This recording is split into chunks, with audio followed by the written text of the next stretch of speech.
to Ronaldo!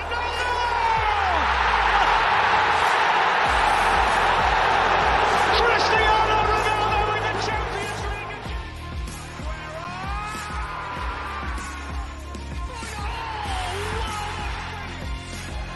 Salah!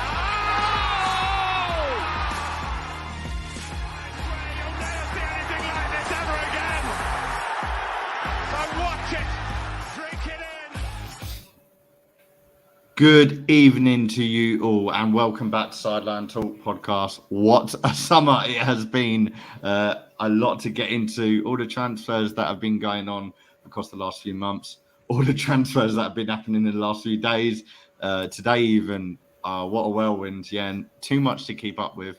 But I hope everyone's been well. Make sure you smash that like button and do hit the subscribe if you're new.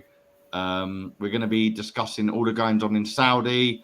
Our top and bottom predictions, of course, the weekend fixtures that are about to come. Premier League is back. Summer has finally returned as well. The sun is shining. But yeah, do make sure you hit those buttons. Let's get into it. Sam, actually, I'm going to start with you because there's a lot to dive into with Liverpool. So we'll start on Arsenal because I think it's a bit better, we're not sitting there getting a bit nervous. I'm starting to get a bit shaky. We're not doing any of that, but we're feeling okay. How are you feeling anyway about the summer so far? How satisfied are you? Do you think it's enough? Was there any surprises? And yeah, are you content with what's about to come and the team that we've got so far? First off, hello boys. Welcome back. Good to see you all again. Hello.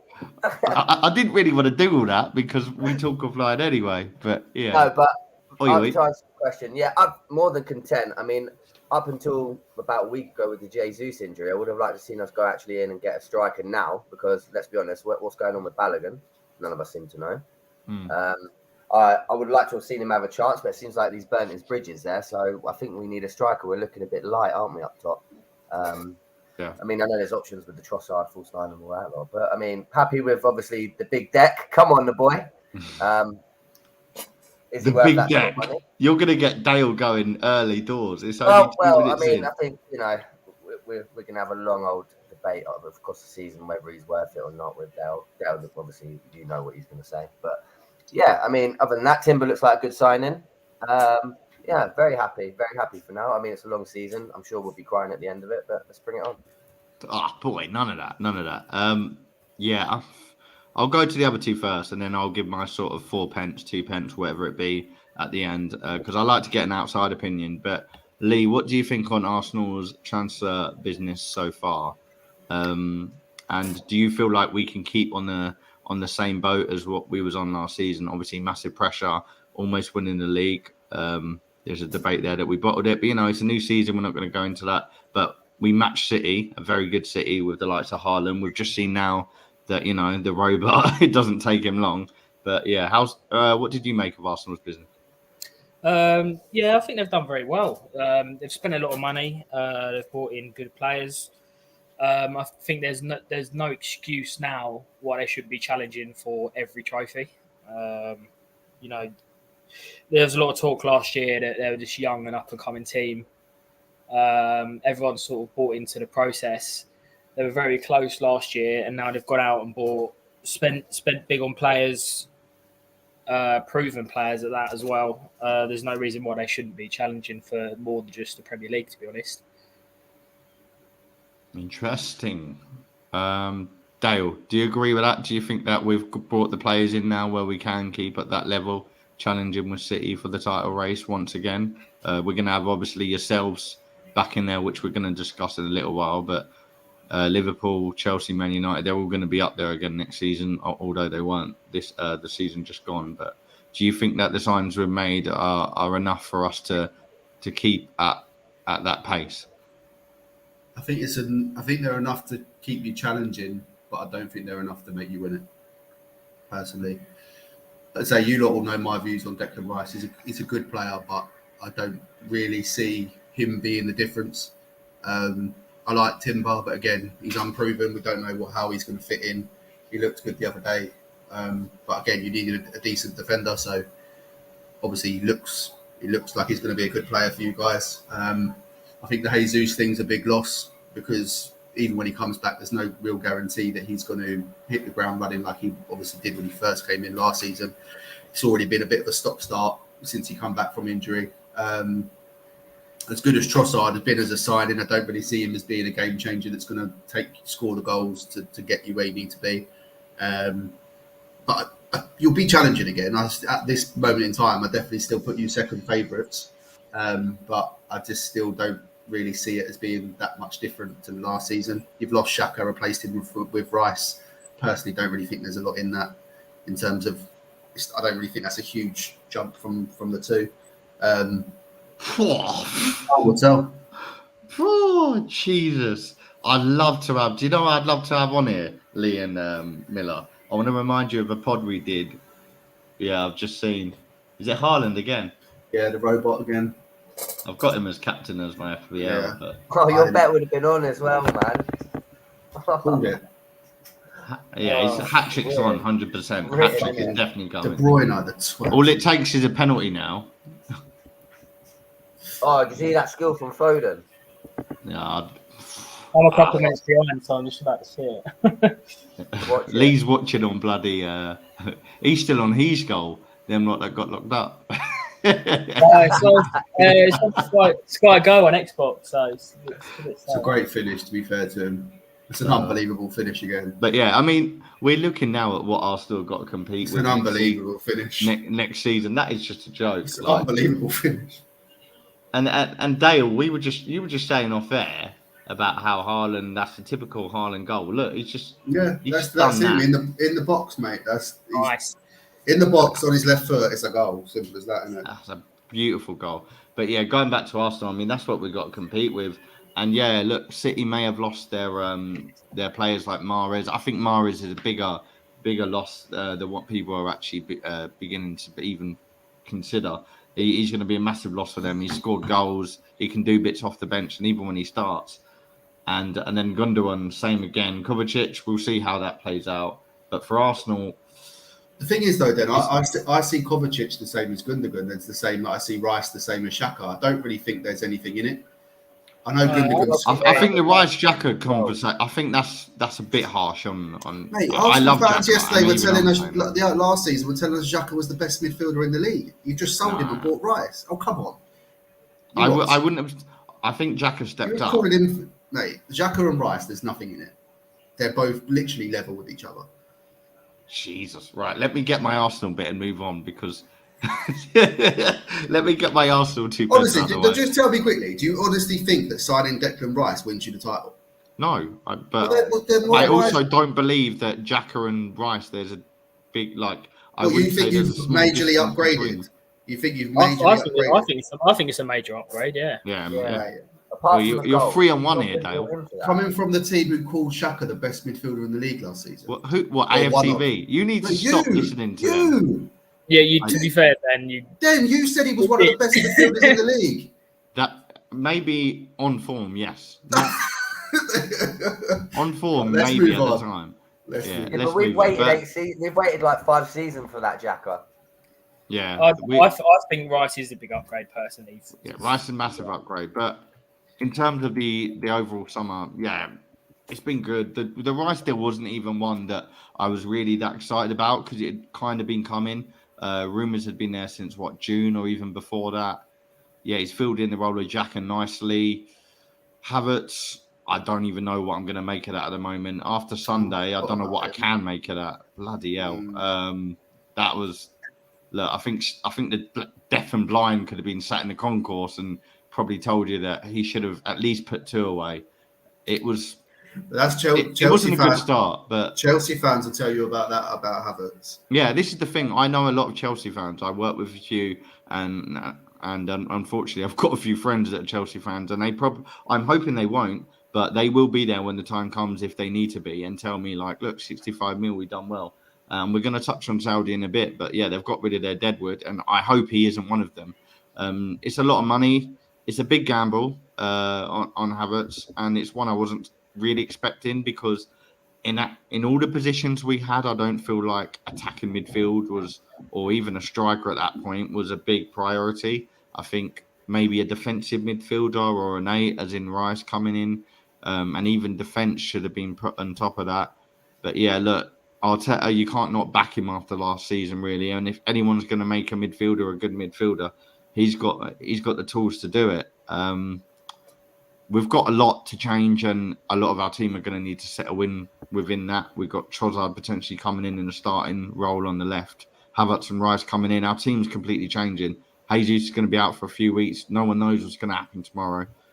But yeah, it's good business. Timber is the best of it so far, in my opinion. He looks absolutely brilliant. Yeah, he looked good. If he keeps going the way he's looked pre-season and on Sunday, then he will keep that starting position for the foreseeable future.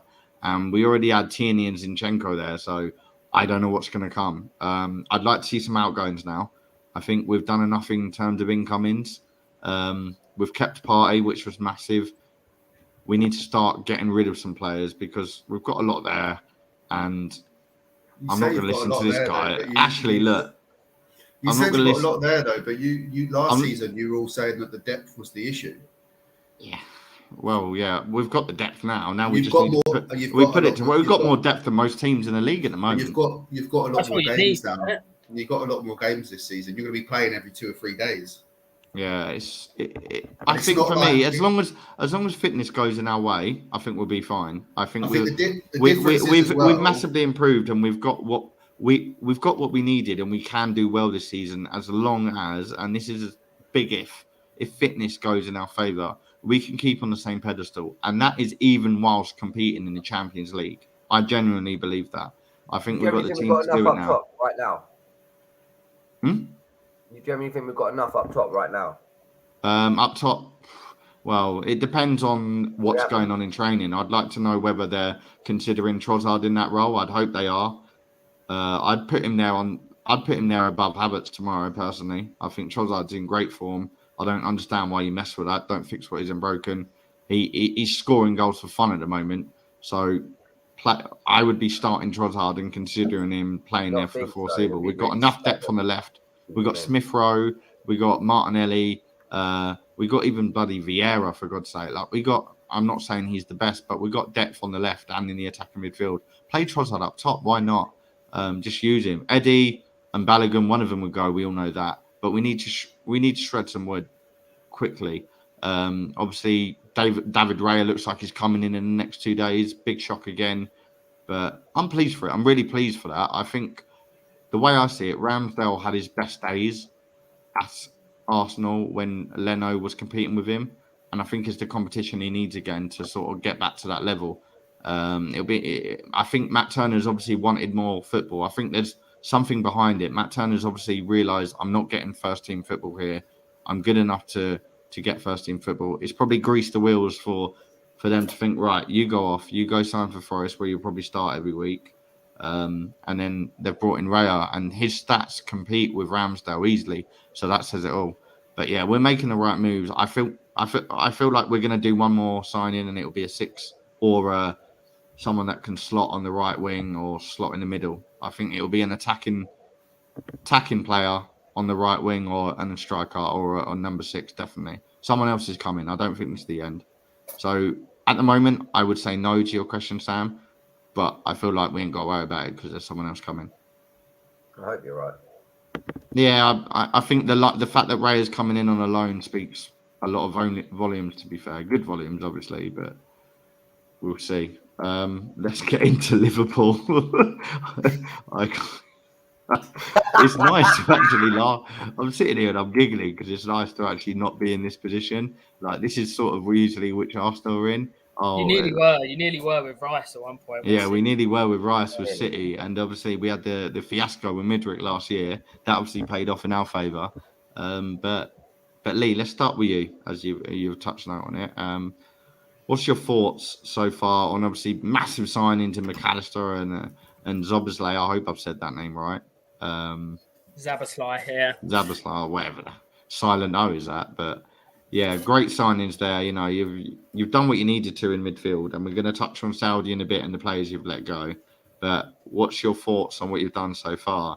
And we're obviously going to have to discuss the the current situation of Caicedo.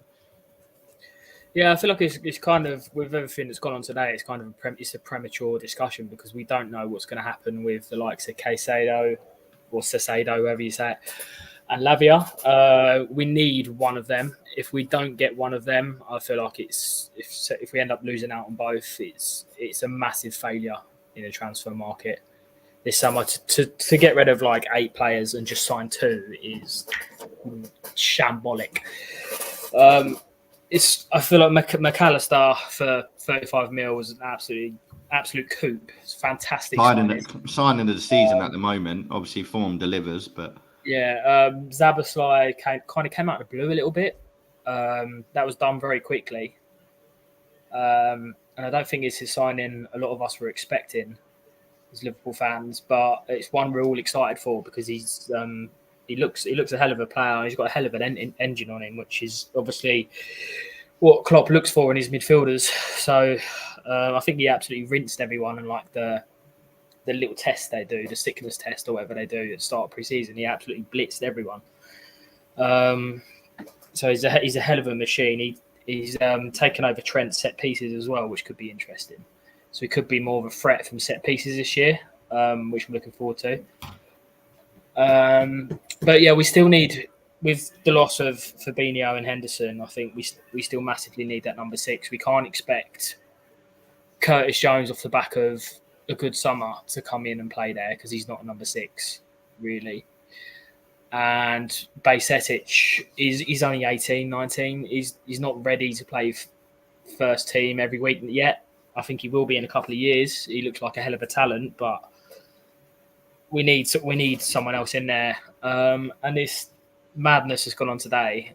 We've clearly got the money to shell out on someone, so that is reassuring that we're finally putting our hands in our pockets. But just wish it was done earlier. I don't know why we've just waited till a couple of days before the season started and thought, right, we've got 110 million now. Let's go and fucking spend it.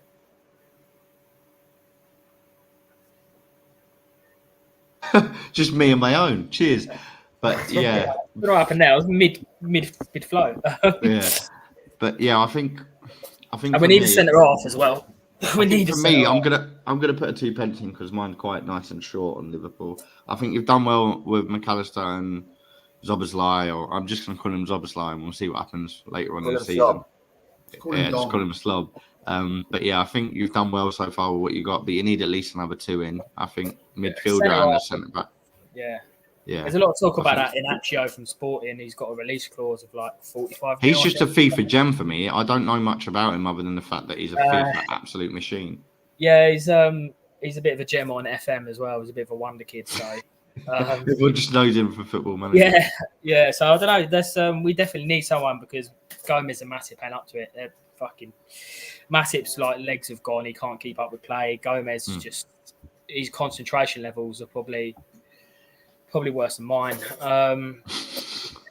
He just lapses and makes mistakes all the time, and you just can't do that at Premier League level. So yeah, we need someone in there because Konate, as good as he is, as much as I love him, he has got a bit of a record of picking up the odd knock.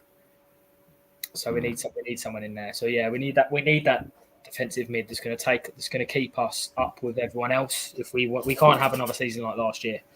We need to keep up with everyone. So we need that big sign-in.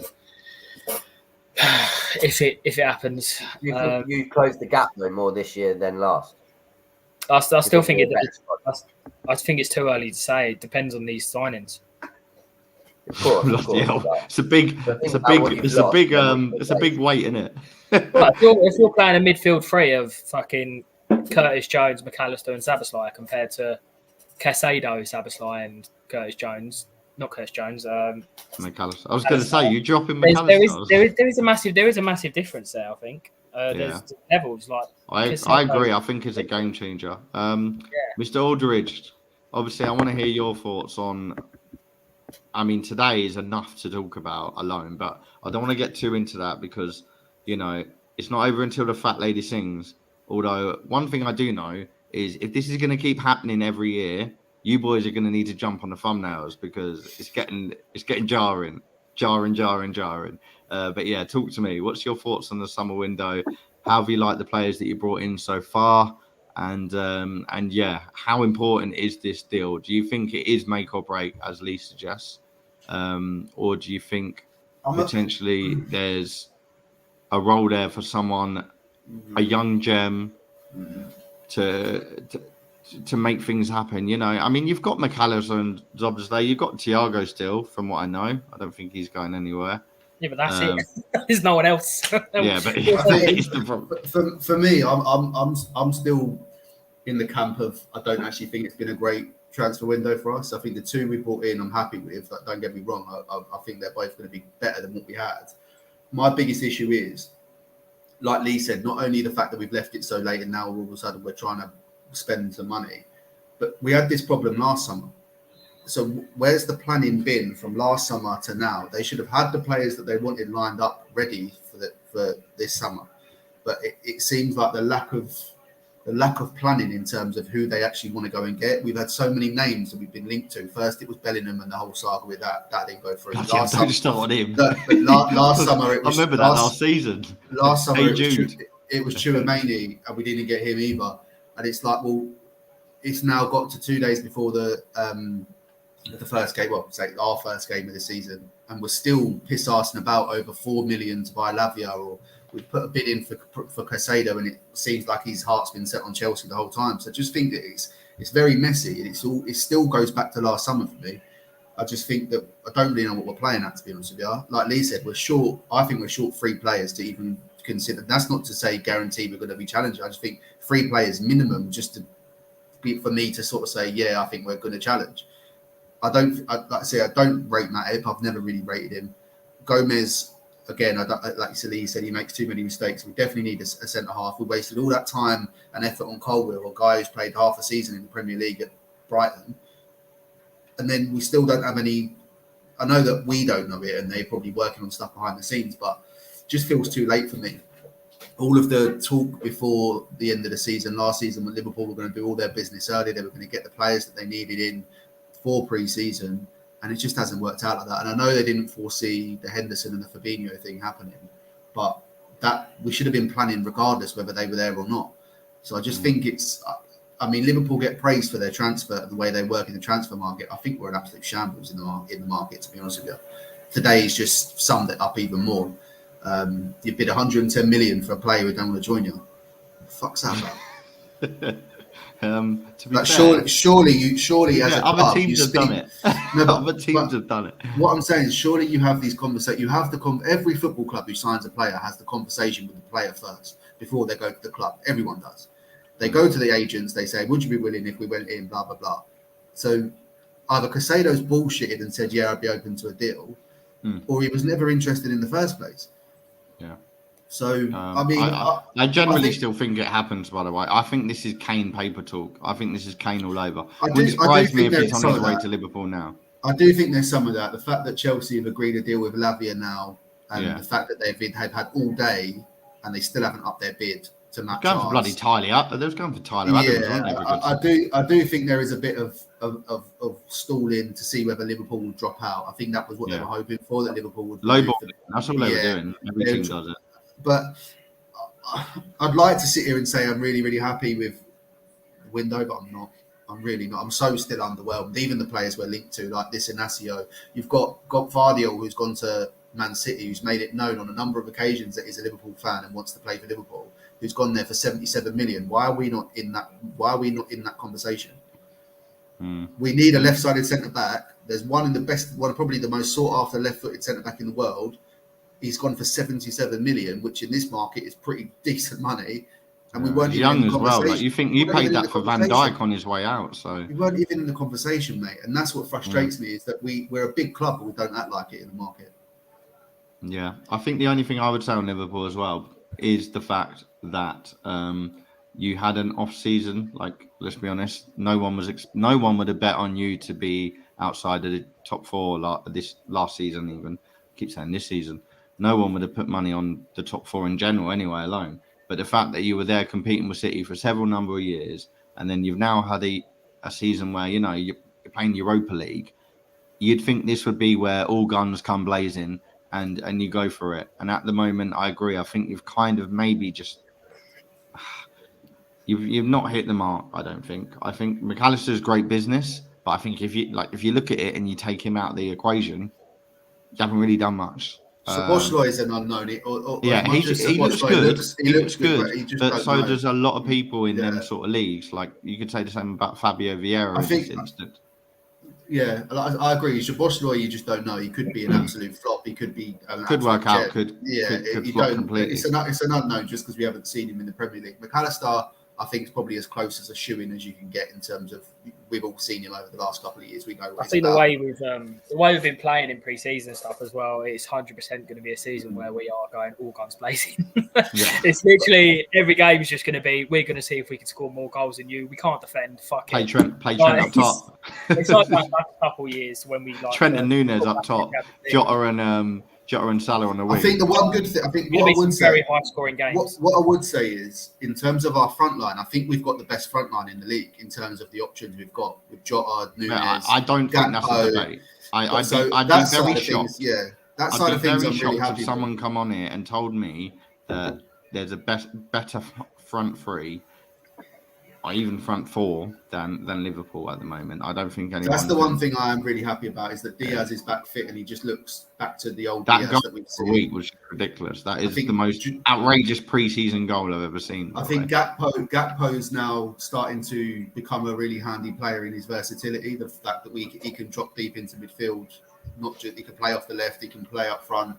So I think that's something that we've not had for a while. Is obviously Firmino was kind of like that, but I think Gakpo's actually got a bit more versatility than Firmino did. Obviously Salah, and watch out for Ben Doak this season.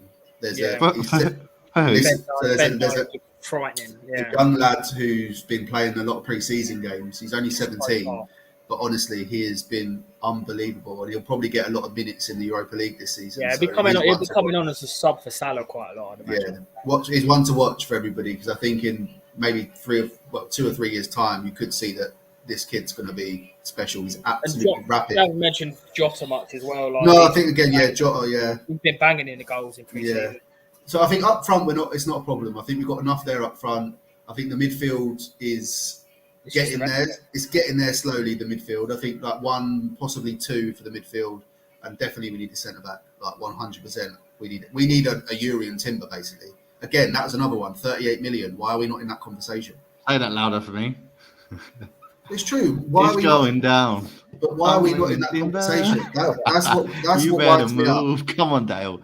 That's what winds me up is that we're not in that conversation. Music to my ears. Liverpool fans wanting players that we've just signed. He's a good player. You'll be saying the same about Rice in 4 weeks. It's fine. But let's touch on something soon and quickly. Sam, give me your thoughts on Liverpool. Do you agree with the 2 below, or do you think there's that much for them left to do? Like, they've got a good squad, in my opinion.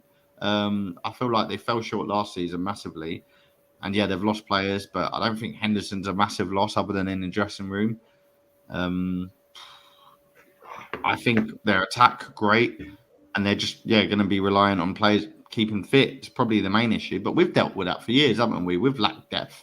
Like, how many... If you would have told me 3 seasons ago you're going to have McAllister, Thiago and Szoboszlai, that would have been better than what we had to deal with for a long, long time. So what's your thoughts on Liverpool very quickly? And then we're going to touch on a very unfortunate situation. And it goes back into Liverpool. I think, I haven't paid much attention to Liverpool. I think I've heard they've had a good pre-season, haven't you? I think it's been all right for you. But, scored a lot of goals, ain't you? Yeah, but conceded a lot, so... Yeah, but, you can't have it all. Again, I think it's evident that they need a few more players. But, I'm not the biggest fan of Klopp when things go against him. I don't think he ever is accountable. I think that's one of his faults. But I won't fault him for what he's done for that club. And if anyone can do it, he deserves that chance to put it right. But, again, a couple of players short for me. Attacking wise, up there with some of the best in the league, I think, on their day. They had a bad season, so give them a chance to put it right. But again, top 4 cemented for me, I think. I don't think they'll be challenging at the top, though. Yeah, agreed. Let's get on to Saudi, which Liverpool discussions really, really go straight into it. Look, I'm going to give this is one of them where it's opening Pandora's box, but it's not, because it's just become a regular thing now. When I think of Saudi and Lee, we actually mentioned this show last night. I think when I was on a walk. When I think of Saudi, I just look back to Sky One Dream Team days when Carl Fletcher made his first move out of Harchester United into Saudi Arabia, and I'm just looking at that now, and I'm like, was that a sign for us all? Was that the move which we should have all looked at and thought this is going to happen in 20 years? Saudi are going to take over the world. I just couldn't believe it. Like, they are taking over the world. They've got golf, boxing, now they're coming to football. And I'm just looking at that now and I'm like, I should have seen it. But I can't really. Oh, it's happened again. It's different, this one. Dale's gone. Look how big your head is. Like a power pod. Freaking out. I look like a power pod. I was just about to say that, yeah. Start selling me on the shops. Oh, I don't like this. How do I get that? There we go. Right, that's better for a bit until he comes back in. But yeah, I can't really fault what Saudi are doing at the moment because I feel like, as bad as it sounds, it's an unfortunate common practice. Like, I can't sit there and be like, oh, what are you doing? They're just doing it in quicker fashion. Everything they're doing right now is what other countries do, what other teams do. We saw Chelsea do it. They've got away with it because Saudi brought them back in. We've seen City, still going on over there. Fair play to him. All it does for them is make it more exciting, a more interesting watch, more attracting. The likes of Mane over there, Mahrez, some of the best we've seen in the league. I can't say I'll be sitting here subscribing to Saudi TV myself, but good luck to them. As for what statement it sets for the players, I'll keep the same energy. I think it's been done and will be done in the future. So it's hard to sit here and knock players for. I know there was a lot of talk about Henderson going over there after his traditions and the sort of stuff that he was behind. But Lee, I'm going to go to you actually. What's your thoughts on obviously Saudi this summer? A lot's gone on, and we can't forget Benzema, of course. I always thought I'd see him in the Premier League, but it doesn't seem like we're going to now. Yeah, and obviously Bobby Firmino. Glad to see him go there. I saw that coming, by the way. I did see that one. As soon as he left you lot and I saw Saudi start making movements, he was a kind of idea. Because at first I thought Barca, but then I thought he probably wouldn't get the game time there that he wants. He probably just wants to play every week. Yeah, it feels like every couple of years there's like a new league that seems to have a shitload of money and seems to come round and try and poach all the, I'd say, really good players reaching the twilight of their career. Like we had sort of the Chinese Super League come round at one point. We've had the Indian League, and now we've got this with MLS, obviously, with Beckham and Rooney, stuff like that. And now the Saudi League. It kind of just it's not. I don't think it's too bad when players towards the end of career are going there. You can't really blame them. It's like they're getting a big final payday. But it's a shame when you see players in their prime go there. But every footballer has their own motivation. Would you say there's anyone that's gone there in their prime now? Is there someone you think? Ruben Neves, for example. No, I wouldn't agree with that. Well, he's not even mid-20s yet, is he? 25, I think he is. Yeah, he's banging it. That's right. I generally think there's a reason, and to be honest, I said this when he was linked with us 2 seasons ago. I think there's a reason why big clubs haven't gone in for him. No one did. Have you heard a wink? Have you had a sniff of him moving to any Premier League club before? Like, you think Wolves have always been down at the bottom? Barca, Liverpool, and all that. Yeah, it's always been Barca.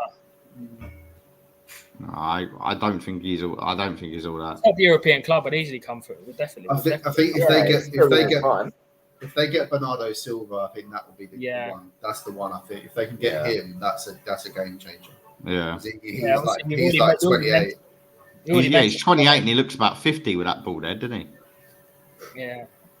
I suppose some players might be old, but they're still quite at the top of their game, like Benzema, Mahrez, Kante, Henderson, obviously to a degree. It's just, I don't know.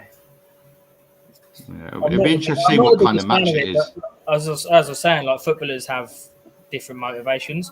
I was listening to the Peter Crouch podcast the other day. They were talking about it, and they're talking about Aaron Arnautovic when he was at Stoke. Obviously, he was linked with Liverpool and United, and he ended up going to like Chinese league instead. And like he said to him, like, "Why are you going there? You could go to like Liverpool and play in front of the Kop." And he was like, well, I want to get as much money as I can out of football.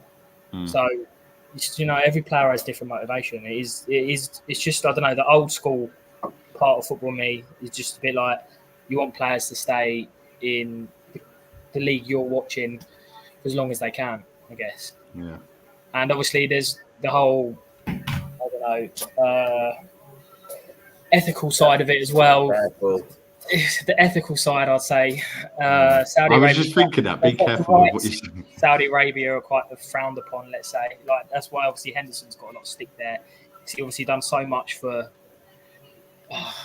all the letters, LGBTQ. Yeah. He obviously done so much for them while he was over here. Now he's just gone to somewhere where it's illegal. So, it's it's questionable movement. Another side of it as well, when you move over there, you're international. Well, for other countries, I'm not so sure it really matters, but for the likes of Henderson, that'll be his England career gone, I believe. Yeah, Southgate come out and denied it. He was like, it depends what level of play they're playing over there. Yeah, but we all know it would not surprise me if by the end of this year, Henderson's retirement in international football is announced. Yeah. It would not surprise me. So yeah, I'm not the biggest fan of it, but you get these leagues every couple of years. What can you do? It's just a bit of a shame to see so many players going there, I think, especially all in one summer. Yep. Yeah, it was really out of nowhere as well. Like literally, you're just sitting on your phone and you're just seeing Al Harand or whatever the hell they're called. Yeah, I can't put my head. Here we go with absolutely every Tom, Dick, and Harry, and I was just thinking, like, where the hell are this club? Who are this club? I remember a few months ago, I betted on a horse and it came in and it was called like Al Zahar. And I thought, freaking hell, he's going to turn up and sign somewhere in a minute. It was just all these people, all these teams just signing Mane's, everyone that is kind of like, and there's still a load of free agents out there in the open. I saw a list of the other day and I was actually quite baffled to see who was on there. And it's like, even some of them, they're probably going to jump on board with it. I'm surprised bloody Ross Barkley hasn't got 300 grand out of it. But yeah. Dale, I was about to call you Ross. Give me your thoughts on Saudi. Obviously, they've taken arguably three of your starting 11. Three of your starting 11, arguably, you could say. What's your thoughts on Saudi and all what's gone on throughout the last few months? Similar to what Lee said, really. I don't think they've got a lot of money to spend, but I don't really think it's going to change too much. I still think like they tried to get Mbappe, didn't they? And they offered him as much money as anyone could offer anybody, and he wasn't interested. Like say, different players, the real players, the elite players, they'll want to stay and win Champions Leagues and Premier Leagues and all that sort of stuff. I think, like you say, you'll get the older players or the ones who might have already won everything, might look at it and go, well, I'm 28, 29, 30. It's an opportunity for me to go and earn a shit ton of money. I've already completed football. So it just depends, like I say, what their motivations are. But I'd like to think most footballers who have any sort of dreams of winning stuff, they're going to just stay where they stay in Europe. But like, look after it. Over the top, some of the wages as well. Like Henderson, 700 grand a week. What? It's like 4 times what he was on. Why would they? Jesus Christ! Why not be like 500? Like that's a lot. He's stealing more livings than some of my colleagues. That's absolutely outrageous. I think though he's an England international. He's also been the Liverpool captain for the last 7, 8, 9 years, whatever he's been the captain for now. Bloody hell, that is it's for them over there that wouldn't get a chance to see someone like him. Do you know what I mean? It's massive in terms of the commercial side of things. Like a Henderson come in, as much as to us he's just Henderson, to them it's it's a massive deal. Yeah. So you got to remember these number 10 shirt. It's weird, isn't it? Hendo. Lee, when you sent me that, I was like, what is going on? I was like, Henderson is a number 10 in Saudi. Christ, I should get out there and put my boots on. But yeah, I agree.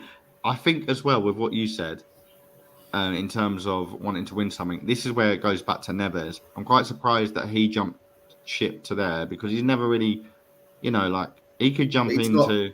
The thing is, he's not going to go to a top club, Neves, like a Barcelona or Liverpool, Man City, Arsenal, any of that, and be a main man there. So he's probably thinking, he probably knows he's a Calvin Phillips in the dressing room. Yeah, you know what I mean by that. Yeah, that's it. Yeah, and he probably just thinks like you say, you don't know how much money he's getting, but I can imagine it's probably high.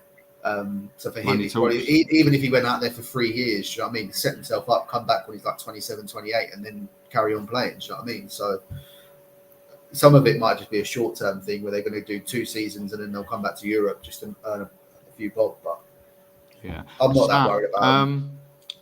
Sorry, mate. Sam, Mr. Mildog, I want to get your thoughts on, obviously, Chelsea and Newcastle, part owned by, well, actually, no, Man City and Newcastle, part owned by Saudi. What's your thoughts in terms of that? And the, shall we say, conflict of interest going forward? I probably shouldn't bring this up. I feel like I'm really opening a can of worms. Trouble, man.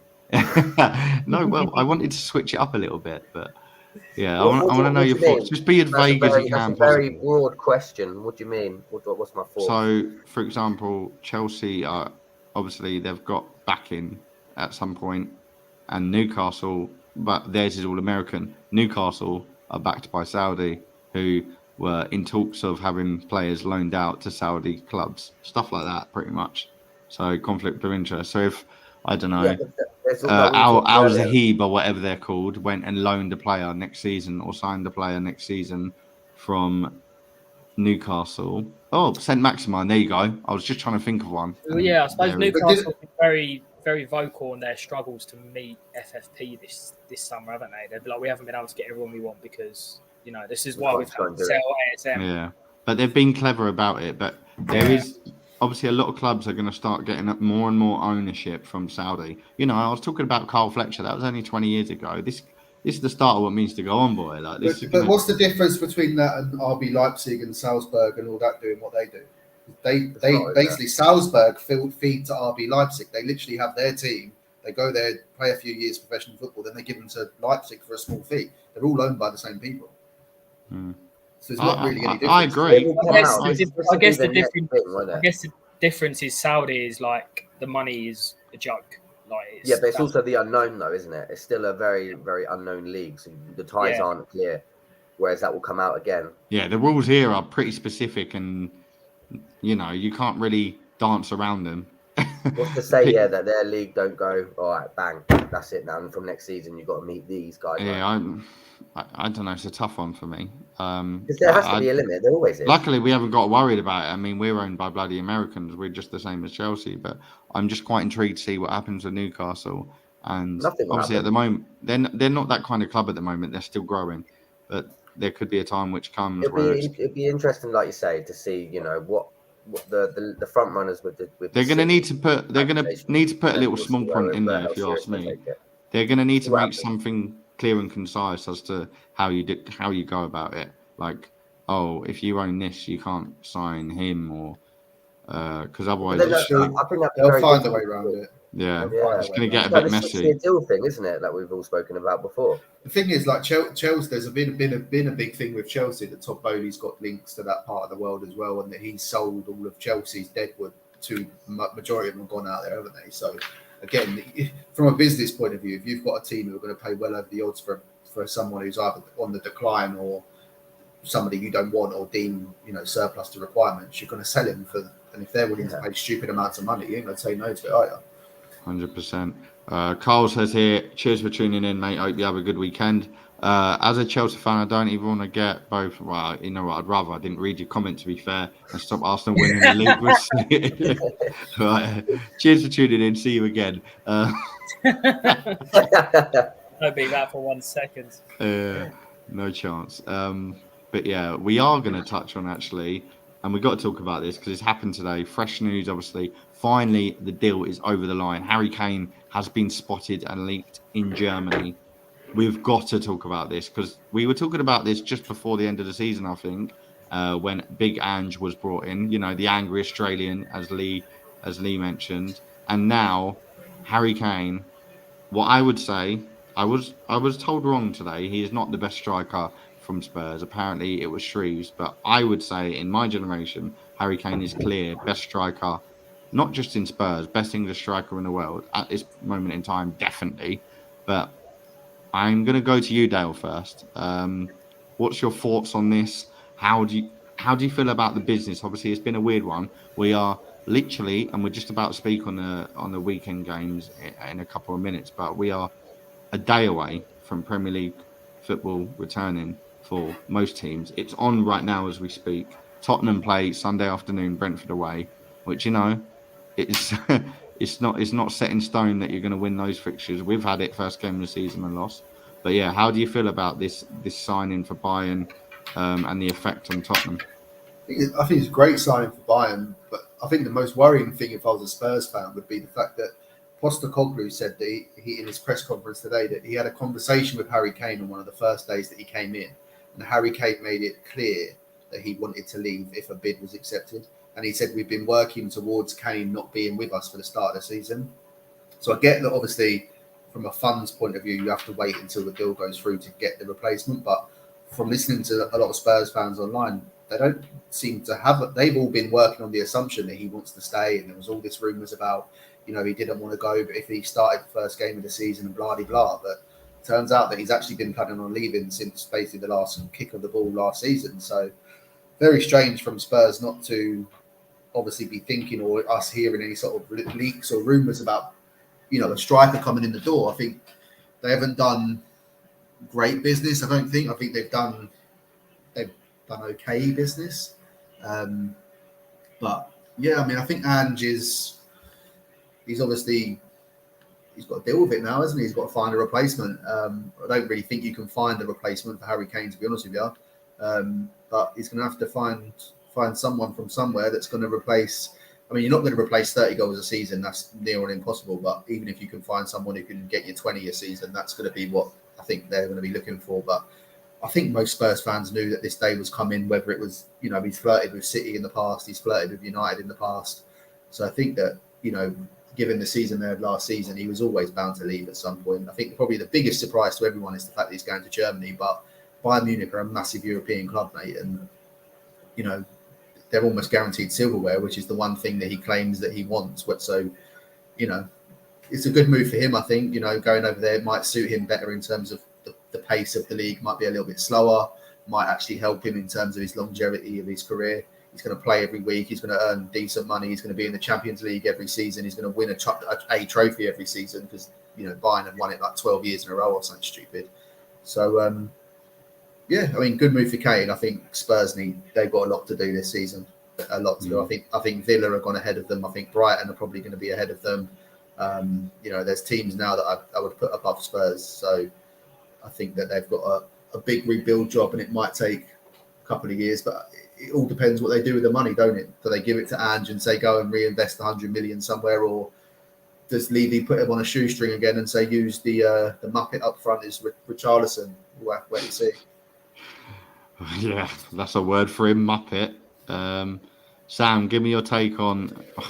Obviously, look, we can put our Arsenal heads on and hats on and just laugh because it is Tottenham.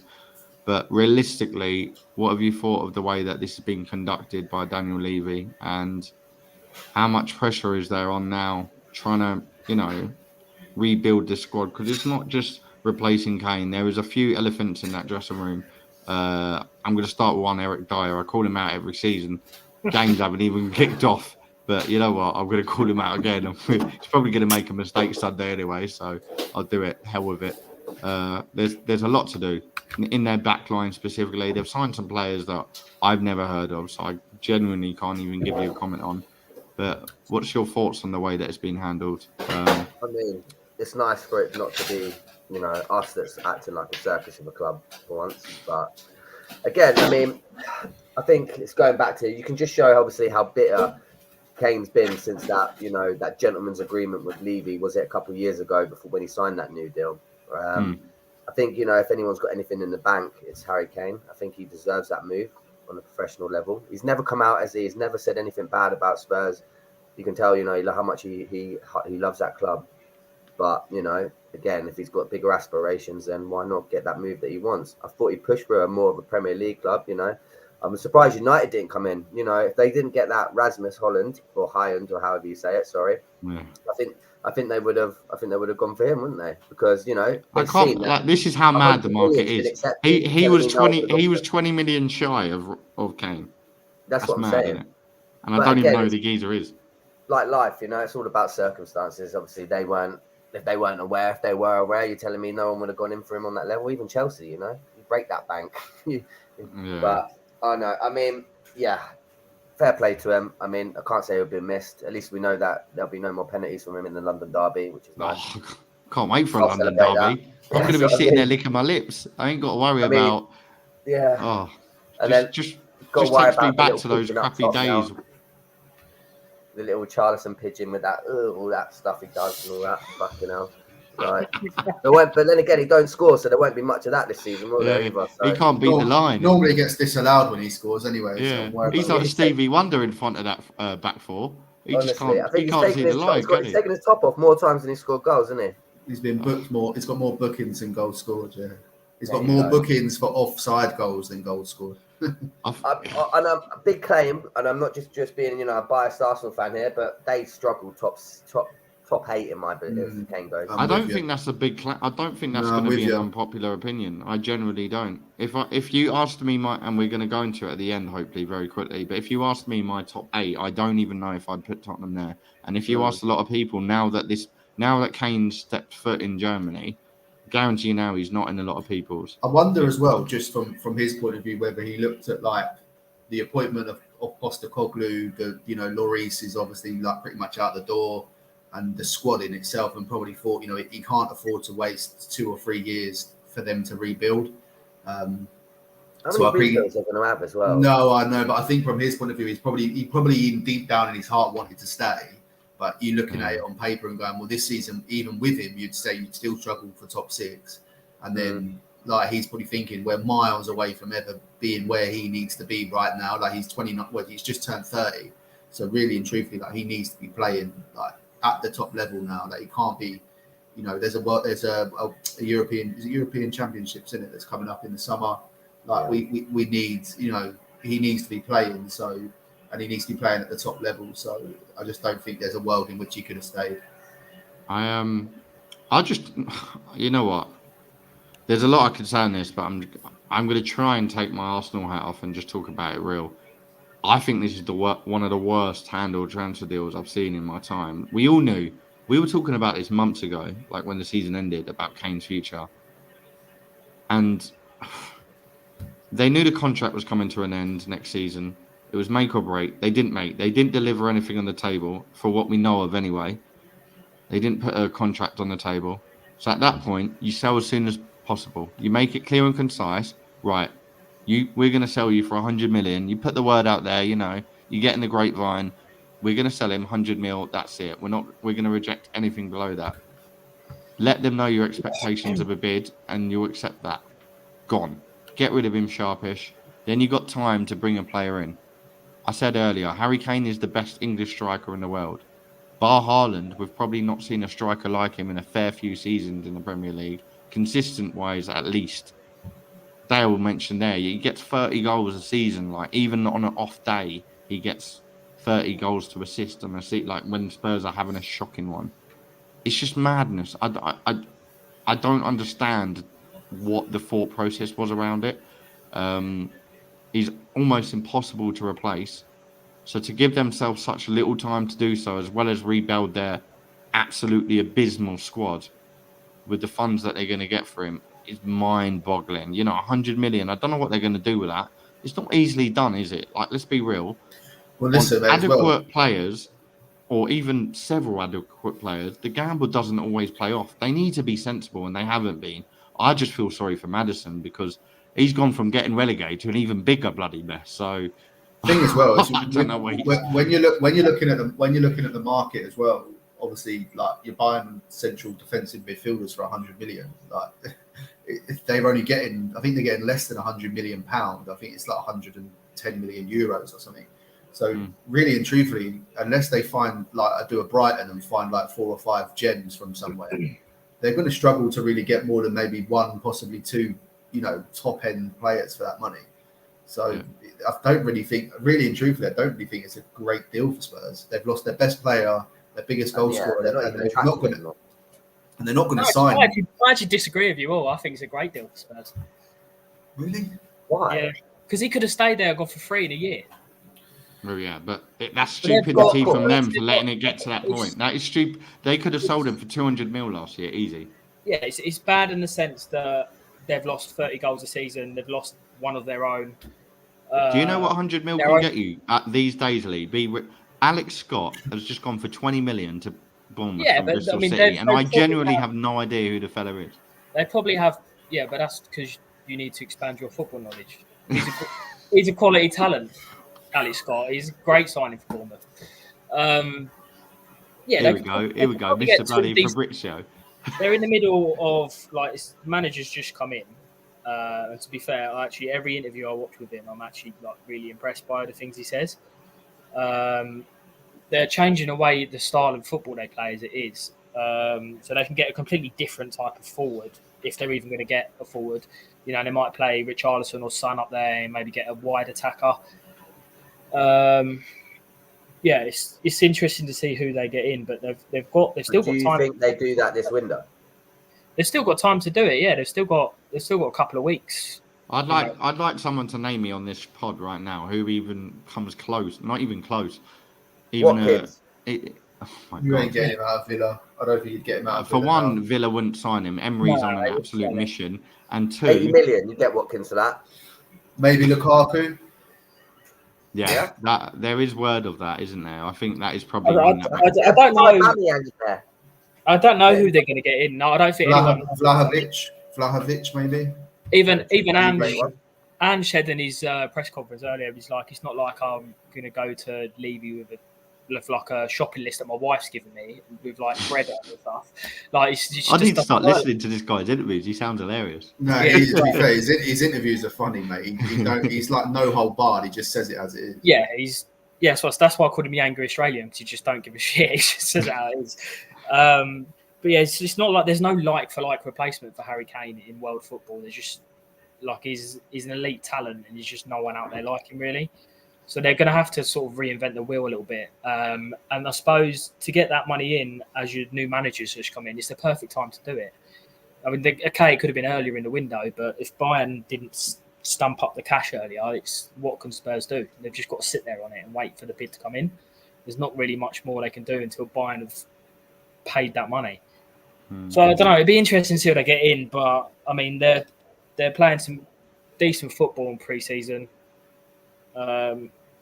Yeah, I don't know. I don't think they can be too down, and I don't know. It's a fresh start for them. So they've had a shit couple of years. Fresh start's not always the worst thing.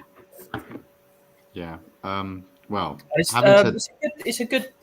Bayern would be chuffed as well because they've got the Euros in Germany next summer, like we mentioned, and they've just signed the England captain to their main big club out there, which is a massive coup for them. So good thought. The Euros is going to be massive next year, especially. Oh, so you're getting us excited already, Lee. Jesus, I calm know. down. Premier League's out there, mate. Premier League's only just started. But yeah, having said that, speaking of Spurs, yeah, look, if their season should start as bleak as I'm expecting it to, it's on them. They've drawn the line they crossed. Speaking of leagues and predictions, I'm going to go around the room very quickly, just get a top four and bottom three, and then we'll go over some of the games coming up at the weekend. So, Sam, I'll start with you. Give me your top four and then your bottom three, based on business right now, obviously. Top four, I'd go City, Arsenal. This is where it gets United. hard, I think. I think the third and fourth is the only hard thing. United, Chelsea. Because I just think City are just gonna Chelsea are just gonna keep getting players, mate. Liverpool, if they get obviously Caicedo, then I'd probably put Liverpool in there. All right, so that's your top four. Hold that, and then we'll go back and then do the bottom three. All right, Dale, your top four. City, Arsenal, Chelsea, Liverpool. Not Liverpool, as I say, if we get Caicedo, possibly might challenge Arsenal and City, but yeah, I think at the minute, third would be incredible. Fourth, I think, is probably our best bet at the minute. Anything differently? Arsenal, City, Liverpool. Ooh, God, boy. Oi, let's have a dance then. Let's get back to Wembley. Come on. I think City could be a lot weaker, Outside their first 11. Sam, how buzzing was you when you heard that? I wanted to get down the boozer. Mate, honestly, I think he you've sounds got like he's better been squad drinking. depth. I think you've got better squad depth. I think, City's got a very, very strong first 11, as they always have. But, they've lost a couple of players. They've kind of got, if they get a couple of injuries, they could struggle. Mate, did I just hear that right? Arsenal better squad depth than City. Massive season for Phil Foden as well. Mate, we are cooking with gas. I think it's always been a bit of a myth that City have had they've got so many good players in all these. They've got 2 great players in every position. It's a bit of a myth. They've always got kids. I wouldn't say it's a myth. I'm watching them right now. They've got Stones and Gavardi on the bench, and they've still got a pretty good back line. Diaz ain't even on the bench, mate. Diaz ain't even on the bench either. Don't squeeze.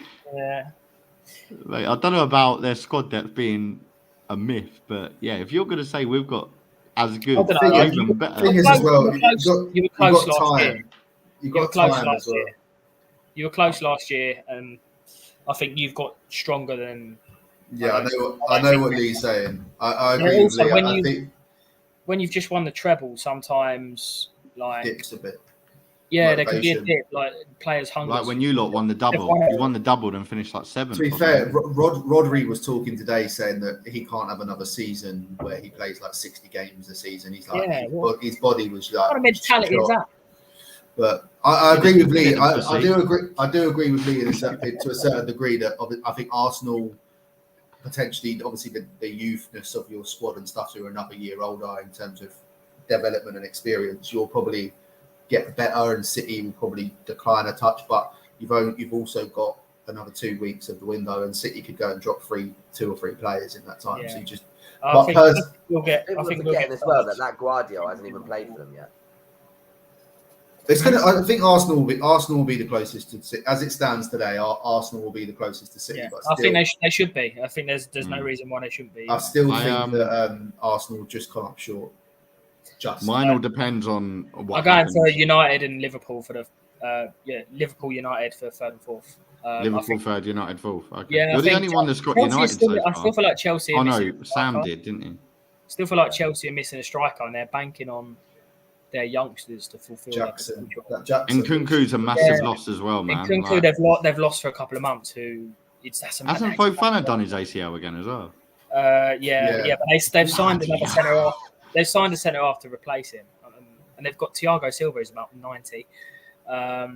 That Jackson looks pretty decent for them. Yeah, he does look good. He looks all right. But other than that, what else have they got? It's hard to gauge it off pre-season because the teams change so much, and obviously you're not playing at the full level. As soon as you get into the Premier League games, it's a whole different ball game. So players that really stand out in pre-season, all of a sudden you kick off the season. And if they don't sign these midfielders, they're going to struggle as well. They ain't got many midfielders. They've sold a lot of midfielders. I think for me, I agree with what Dale said in terms of what happens with Liverpool. I think depending on what happens between now and deadline day, I would put City, Liverpool, then Arsenal. Then I'm going to say United. As things stand now, I think Arsenal above Liverpool. If you don't get Caicedo, or even in fact, even if you get Lavia, I think if you don't get Caicedo, we finish above you. I think if you get him, I think it's going to be the same as what it was before City and Liverpool, and then I think we'll comfortably get 3rd. I think the battle will be between 4th and 5th.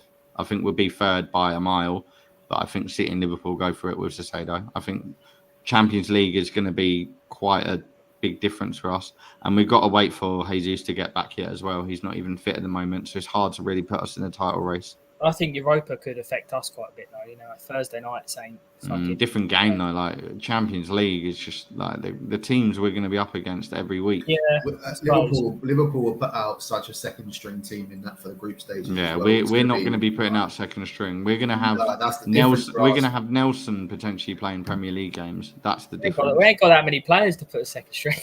I think the biggest difference for Arsenal this season is, like say, during last season, where you could rest, your better players in the Europa League. You're not going to be able to do that now. You've got to play your best team every single game to stay on their coattail. And now you're adding in a Champions League campaign where you're going to have to obviously go and play really intense matches against some of the best teams in Europe, and you're going to have to play your best team in them games. And I think that's where I worry about Arsenal a touch, just because that can take a toll on a lot of players. So it's not like in the Europa League where you can rest 4 or 5 or 6 and then they'll be fresh for the weekend. I think that's the difference with Arsenal this season. I think it's going to be really close between sort of 3rd to sort of 6th, 7th. I think there's a lot of teams around there that could. I'm telling you, Villa are going to surprise a few people. Yeah, I think there's Villa. You can't rule Newcastle out. They've made some very good signings. I think Villa finish above Newcastle generally. You can't look at Tonali is going to be an excellent signing. I feel like he looks like someone that could. I feel like Tonali looks like a Wilshere though. You just feel like he's going to get injured. He looks like a Bond villain. He looks like he's going to get injured a lot. He plays in a position and he's just not built for it. I can see it. I hope not, obviously, but I think Newcastle will really struggle, like the same with Arsenal, where they're going to be playing in the Champions League against some of the best teams in Europe. Saint-Maximin is a huge loss. He's got no end product, but he's such a huge loss. Yeah, I think he does a lot. Other than scoring, he does a lot in the background. They've got Anthony Gordon and Harvey Barnes there now. I think. Don't start with Anthony Gordon. Anyway, talking of Everton, let's talk about the bottom 3. Let's go to Leeds. Dick with you, mate. Rock bottom, Sheffield United easily. And I'm going to go Luton. Last one's quite difficult, but I think I'm going to go with Nottingham Forest. Oh, totally. Matt Turner between the sticks. That's mate, my 3. That's my 3. Same as Luton. Is it? Yeah, Luton, Sheffield United, and Forest. Potentially, Wolves could get sucked into it this year, I think. But I think Gary O'Neill's really changed my mind. Like for the last week, I've been saying Wolves are going down. As soon as he got brought in, I'm like, I'm starting to. Yeah, I feel like he did well with Bournemouth last year. Can't deny that. I don't know. I think it's going to be score. If he does a good job with Wolves, you've got to really respect. Mate, they got rid of Neves. He's gone into 2 really difficult jobs. Like Bournemouth didn't spend a penny last summer, and he kept them up. And Wolves have sold all their best players. So they've lost Traore, they've lost. Neves. They got rid of Neves and signed back Matt Doherty. What the hell's going on? And Jimenez have lost as well. Yeah, Jimenez. Oh, 3-0. Who was that? Rodri, I think. Rodri. Yeah. Fucking hell. He loves a goal, doesn't he, Rodri? When he's not moaning about playing so many games. Lee, he should come down the Wednesday night with me. Just do 2 games a week. It's fine. 2 games in 2 hours. No, but I think Sam. Sorry, was yours different? Yeah, actually, mine was Luton, Sheffield United, Everton. You've got. They've been flirting with it for the last 2 or 3 seasons. I think this is the season where Everton finally get out of that absolute shit hole that they're in. They haven't signed anybody. Ashley Young boy. He's only like 30, 38. I think he's about 40. He's my brother's age. I know that. They've wasted all their money on a half-built stadium on the dock that they're going to be playing in the Championship. I think Sean Dyche kid, they're going to be so boring to watch this year. But I think they're always fucking boring. Imagine paying to watch that. But I think it'll be. You know what? I'm going to stick with my gut. I'm going to go Wolves 17th, Wolves 18th, 19th, Sheffield United. I've got to go bottom Luton because their signings just look like they're ready to go down already. They're not like Ross Barkley stands out in their signings, and I think that speaks volumes. How much was that? Does anyone know? Free. He's free agent. Mate, they've wasted all their money knocking down houses so people can get in the ground. They found a good right back, to be fair. He was on loan at Marseille last year. But they haven't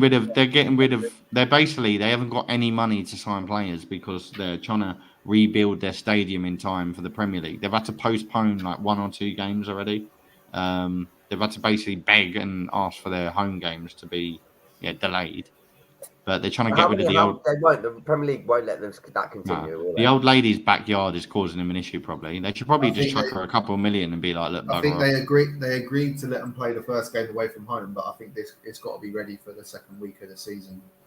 I don't think it will be. I think they asked to play away for the first 3 games of the season, and the league said no. Because if it comes down, the reason being though is if it comes down to them being in a relegation battle at the back end of the season, they've got 3 home games. That's a massive thing. Yeah. I'm just looking at time, chaps. I'm not going to go into all the fixtures, but I want to get the big one Sunday, obviously, Chelsea Liverpool. Dale, give me your thoughts while I've got you, mate. Oh, I'm really worried about it, to be honest with you. I'm just not confident that we'll get a result. Get your chest out, mate. Come on. I don't know. I just got a feeling the way we've been defending all this stuff today, it's just put me in a downer. I'd say 1-1. I can't bet against them to lose, but I'll go 1-1. Someone made a good point on Twitter earlier. What they should do, they should just like play the game, and then Caicedo just walks out and just plays opens. Wins. Half and half stuff. Red or blue. Money in a bank match. Yeah. Did you give a result? Sorry, Dan. 1-1. 1-1. Yeah, I'd probably go a draw. I'm going to go 1-0 actually. 1-0 Liverpool. Mo Salah. Miller, I'll go to you, then Lee last. 2-0 Liverpool. Confident. It's nice to have some confidence in the room. It's not King my Man team, Kingham. though, but yeah. Yeah, I'm going to get my arse spiky, mate, and sit on the fence and go 2-2. It's mad how the two Liverpool fans are not confident in the Arsenal. I'm just not confident in defence. And then obviously Sam, I think we'll score goals but concede. Finally, we're back tomorrow. We got the England women. Oh yeah, I can't not bring that up. Yeah. Good luck to them. Not obviously tomorrow morning, bright and early. Yeah, and then we got Arsenal back in business. Nice, easy first home game. Oh, don't. Hopefully. Then sorry, don't do it. Touch wood. Matt Forrest. Matt Turner potentially walking out to the Emirates Stadium in different colours for the first time. What's your thoughts on that, mate? Do you think it will be as easy as a lot of people are suggesting? And who are you most looking forward to see? I don't think it'll be easy, but I think, I still think it'll be a comfortable performance. I'm expecting at least 2 or 3 goals. Again, excited to see Rice ticking over again. I thought he had a good Charity Shield. I thought he'd done all right. I mean, Dell might say something different, but he's the one to watch for me this season. He's got a big price tag, a lot of pressure. So we've got to back the English boys. Come on. Getting in team of the season, isn't he? Yeah, I'm going to go comfortable 4-0, I reckon. Dale's just looking He's been drinking tonight, boy. No, mate. I think if we do well, Rice is going to be a big part of it. Obviously, he's going to have to be. We're going from playing a completely different system to a new system, and he's going to be. He will be a big part of it. The geezer's a European champion. Saying Arsenal players don't know. Here we go. Right, it's getting late. But yeah, 4-0 win. But yeah, I think we have. I'm just trying to think if there is anything. Newcastle Villa, actually, that will be a very good game. I'm going to try and watch that one. It'll be interesting to see how Villa go. St James Park. Buendia just done his ACL, didn't he? Yeah, but they're going for that Zanolio, I saw, I think. Is that his name? He's a decent player, yeah. Saniolo. Diaby's going to be mustard for him. Yeah, good player. I like what Emery's cooking over there. Yeah. Yeah, he does look good. But yeah, we will wrap up. Good to be back, boys. It's been a long one, but it always is first time back in the season. People that have tuned in, make sure you smash those buttons, and we will be back next week to discuss these results and looking forward to next weekend. Palace away for Arsenal. One of my worst fixtures of the season, but yeah, we move. Have a good one. Take it easy, everybody. Ciao.